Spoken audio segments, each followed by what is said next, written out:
Нөмірі 2 Қызылорда арнаулы әлеуметтік қызметтер көрсету орталық коммуналдық мемлекеттік мекемесі 2016 жылдың 13 желтоқсан күні жаңа ғимаратқа көшірілді.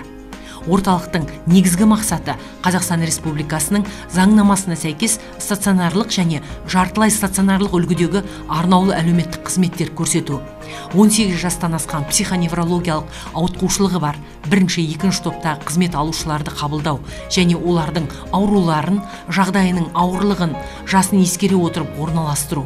Оларды жаңа жағдайға бейімдеу бойынша іс-шаралар жүргізу, заңнамалық актілерге сәйкес сауықтыру және әлеуметтік оңалту іс-шараларын жүргізуге бағытталған қажетті арнаулы әлеуметтік қызметтер кешенін ұсыну арқылы қызмет алушыларға жан-жақты көмек көрсету. Орталық өз қызметінде қызмет алушыларға үй жағдайына жақындатылған қолайлы тұрмыс жағдайлары жасалған. Халықты әлеуметтік қорғау саласында арнаулы әлеуметтік қызметтер көрсету стандарты бойынша қызмет алушыларға 8 бағытта арнаулы әлеуметтік қызметтер көрсетіледі. Жаңа орталық 8 блоктан тұрады. Бірінші блокта әкімшілік, стоматология, аптека, дәрігерлер кабинеттері, массаж кабинеті. Екінші блокта шаштараз, мәжіліс залы, сумен емдеу бөлімдері. Үшінші блокта спорт зал, тігін цехы, ағаш өңдеу шеберханасы. Төртінші блокта асхана, тамақтану орындары. Бесінші, 8-ші блокта жатын бөлмелер, медициналық бекеттер, процедуралық кабинеттер. Ақжарма ауылында орналасқан. 2017 жылы 163 қызмет алушы қабылданды. Қазіргі таңда 366, жартылай стационарда 20 қызмет алушыға арнаулы әлеуметтік қызмет түрлері көрсетіледі. Орталықтағы штат саны 345. Әлеуметтік тұрмыстық қызмет. Ғимараттағы қызметтік және өндірістік орынжайлар қауіпсіздік талаптарына, өртке қарсы талаптарға жауап береді. Әрбір қызмет алушының жеке талғамын ескере отырып, арнайы жабдықталған бөлмеде шаштараз қызметі көрсетіледі. Орталықта әр бөлімшеде жуынуға арналған бөлмелер, тамақтану орындары қарастырылған. Жатын бөлмелер жарық әрі кең, орташа 36-та 5 шаршы метр. Бір қызмет алушыға 6 шаршы метрден келеді. Әлеуметтік медициналық қызмет. Орталықта қызмет алушылардың денсаулығын қадағалап, емдік нұсқаулар орындайтын медициналық бөлім жұмыс жасайды. Орталықта сумен емдеу, емдік дене шынықтыру, физиотерапиялық бөлімдер, үгу, стоматологиялық кабинеттер емдерін жасайды. Әлеуметтік психологиялық қызмет.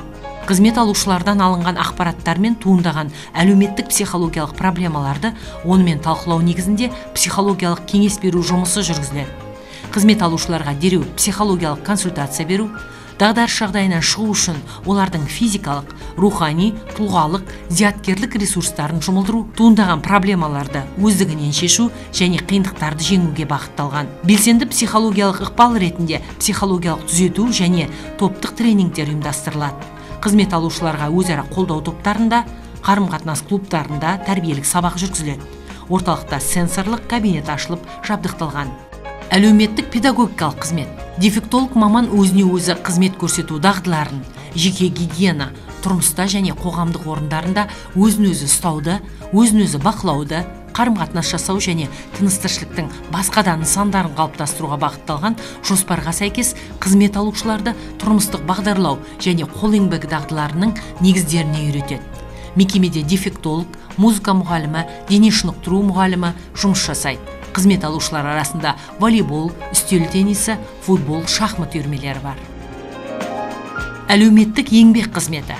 Қызмет алушылардың еңбек дағдыларын зерттеп тексеру жөніндегі іс-шаралар нәтижесі ескеріліп, олардың жеке ерекшеліктерін, мүмкіндіктерін, шектелу дәрежесін, қызмет алушылардың физикалық және психикалық жай-күйін ескеріп, қолжетімді кәсіптік дағдыларды оқыту, тұлғалық және әлеуметтік мәртебесін қалпына келтіру жөніндегі іс-шаралар арнайы жабдықталған кабинеттерде жүргізіледі. Жоспарға сәйкес қызмет алушыларды еңбекке баулып, іс тігуге, гобелен және тоқыма тоқуға, кестелеуге, құрастыруға, мүсіндеуге, бисермен және түрлі табиғи материалдармен жұмыс жасауға, тағы басқаларына үйретеді.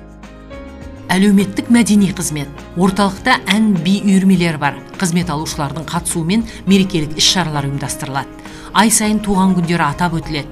Мекемеде кітапхана жұмыс жасайды. Орталықтың көркем өнерпаздар мүшелері облыстық фестивальдарға қатысып, жүлделі орындарды иеленіп жүр. Жоспарлы түрде туған күн тойлау, жаз айларында орталық демалыс орнына бару, қаланың көркем жерлерін аралау, мұз айдынында сырғанақ тебу, мұражайды тамашалау әдетті іс-шараға айналған. Орталықтың көркемөнерпаздар мүшелері облыстық фестивальдерге қатысып, жүлделі орындарды иеленіп келеді. Әлеуметтік экономикалық қызмет. Қазақстан Республикасы денсаулық сақтау және әлеуметтік даму министрінің міндетін атқарушының 2016 жылғы 24 ақпандағы нөмірі 139 бұйрығымен бекітілген медициналық әлеуметтік мекемелердің жасына байланысты еңбек сіңірген жылдар үшін зейнетақы төлемдері мен мүгедектігі бойынша асыраушысынан айырылу жағдайы бойынша берілетін мемлекеттік әлеуметтік жәрдемақыларды пайдалану қағидаларына сәйкес қызмет алушылардың мұқтаждығына қосымша тамақ сатып алуға пайдаланылады. Әлеуметтік құқықтық қызмет. Арнаулы әлеуметтік қызметтерді көрсететін және қызмет алушылардың заңды құқығын бұзатын немесе шектейтін ұйымдардың әрекетіне немесе әрекетсіздігіне өтініш дайындауға және беруге көмек көрсету. Заңнамада белгіленген жеңілдіктер мен басымдықтарды, әлеуметтік төлемдерді алуға заңгерлік көмек көрсету және жәрдемдесу. Қазақстан Республикасының заңнамаларында белгіленген тәртіппен жәрдемақыларды, басқа да әлеуметтік төлемдерді сенімхат бойынша алу. Құқығы мен мүддесін қорғау үшін сотта өкілдікті қамтамасыз ету. Қамқорлыққа немесе қорғаншылыққа мұқтаж қызмет алушыларға қатысты стационарлық үлгідегі ұйымдардың әкімшілігіне жүктелген қамқоршылық және қорғаншылық функцияларын неке және отбасы туралы Қазақстан Республикасының 2011 жылғы 26 желтоқсандағы кодексіндегі белгіленген тәртіппен орындалады.